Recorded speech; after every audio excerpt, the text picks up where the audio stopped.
This video took a while to make because I simply could not believe it. It finally happened. Free at last. Good God Almighty. Free at last. 3 cuts, 2 trades, and 1 NBA fan who looks forward to the future. No more do Hornets fans have to suffer being mediocre, middle of the pack. We can just be straight ass, but with the future. With these trades, I think there were some serious winners and some serious losers. And I'm not gonna lie, I think the Hornets won both of these trades. Look at how they've been playing lately. This user is diagnosed with delusional sports fan. This was recorded when they won 4 in a row and his takes are subject to get worse with time. You have been warned. 4 straight wins after the trade?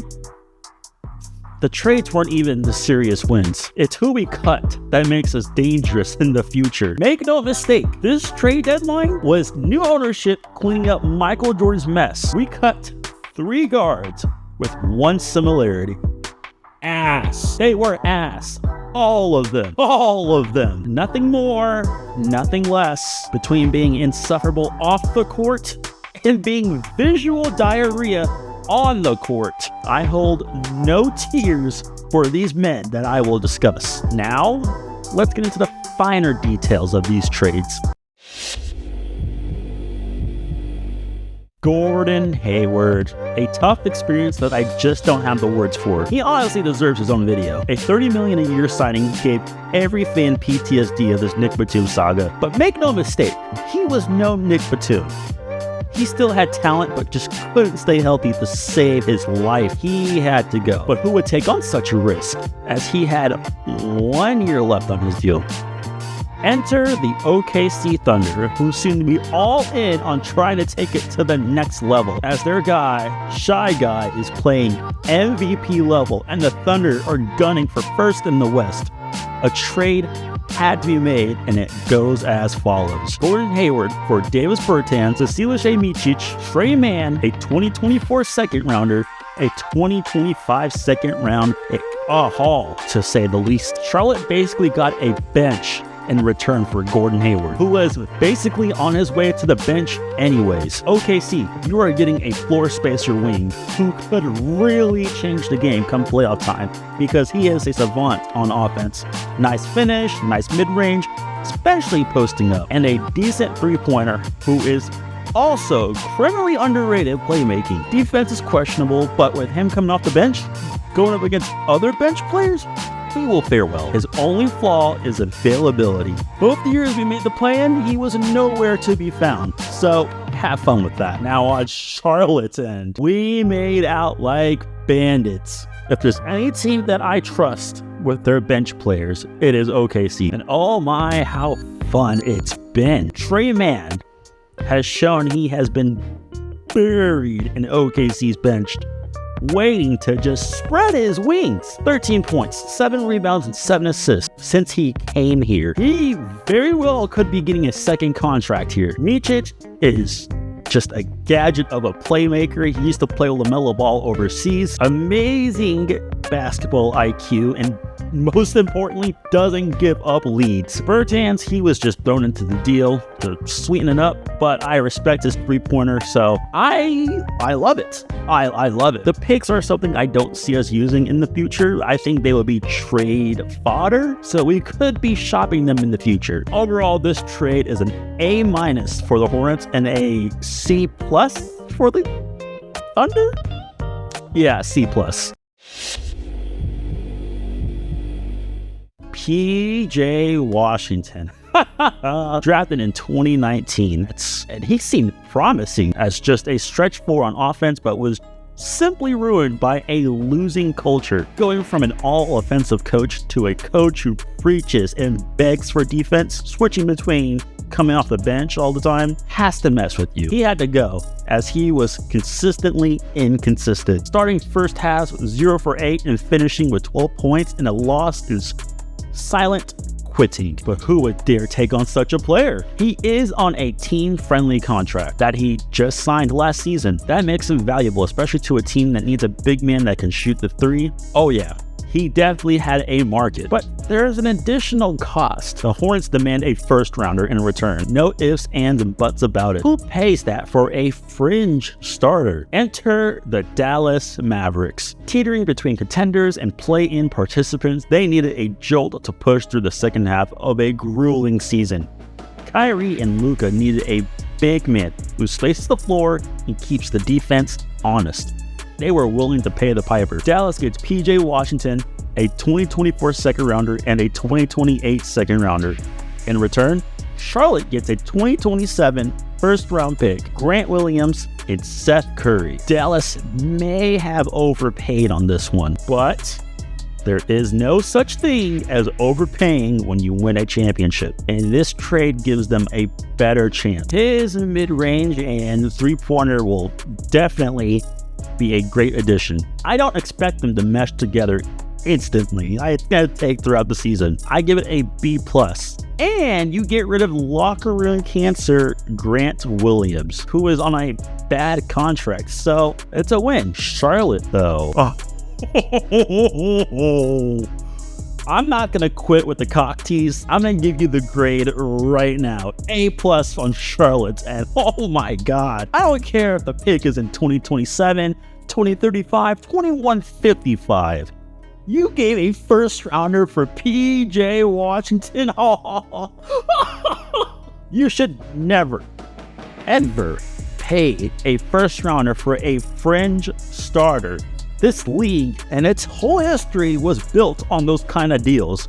And the Dallas Mavericks just made that one. It is 2027, but it's top 2 protected, which means I don't expect Dallas to be bottom 2 in 2027 unless Luka just gets his legs sawn off. So that pick will be 2028 unprotected. Still, no one knows how 2028 will go down or 2027. But man, could you imagine if we get like a top 10 pick because of PJ Washington? That's not even the best part. Are you kidding me? That's not even close to the best part. We got Grant Williams and Seth Curry, real bench players coming in to give real production and real winning culture, because these guys have experienced it in Boston and Dallas respectively, conference finals. Hello, Grant Williams. Locker room cancer? What? Are you serious? He's a goofball at best. Look at the smile. Look at him geeking out in front of Taylor Rooks. Are you kidding me? That's your locker room cancer? Well, buddy, give me that. Give me that. What? The best part is that they're both homegrown players from Charlotte, and growing up as they get it. They get the history of this team. They get that we have been either dog shit or mediocre for this entire time, and that's got to change. Grant Williams has said all the right things and has done everything right on the court. When LaMelo gets back, with this trade alone, we will be lethal. We will be lethal. Now, let's get to my favorite part of this trade deadline, which is the cuts. I'll be friendly and start with Ntilikina. Former top 10 pick in 2017, it's crazy to think I watched him getting drafted by the Knicks. I really thought he would have a career revival or boost here, as all backup point guards have done here, but injuries just wouldn't let it be. I really hope he gets picked up later on the road, but this could very well be his last job in the NBA.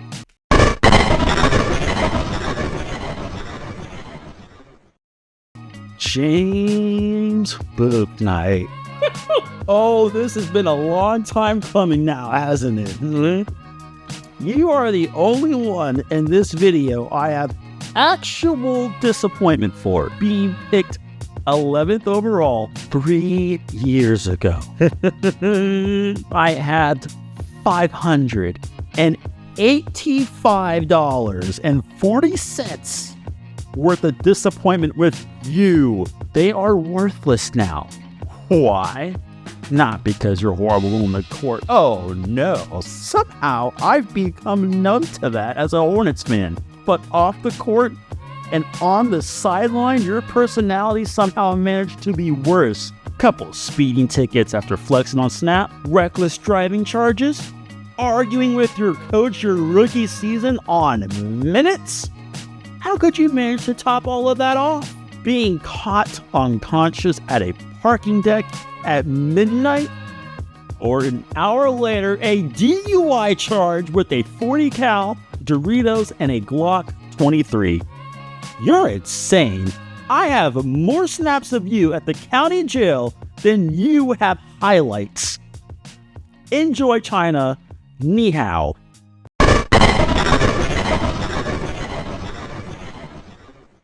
And finally, that leaves us with Ishmael Smith, reigning NBA champion, who came to us just to have, a veteran presence as a backup point guard. Minimal minutes, nothing more and nothing less, except our roster was depleted and we demanded more and we got less. If you wanted to blow a lead or need your team to get out of the game, he was your guy. I hate plus minus as a stat, as I don't think it represents a player's impact on the court. Ish Smith is just the exception. I think it accurately shows just how ass he is on this team. 14 years in this league, and this is how you will be remembered. Do me a favor, just hang it up.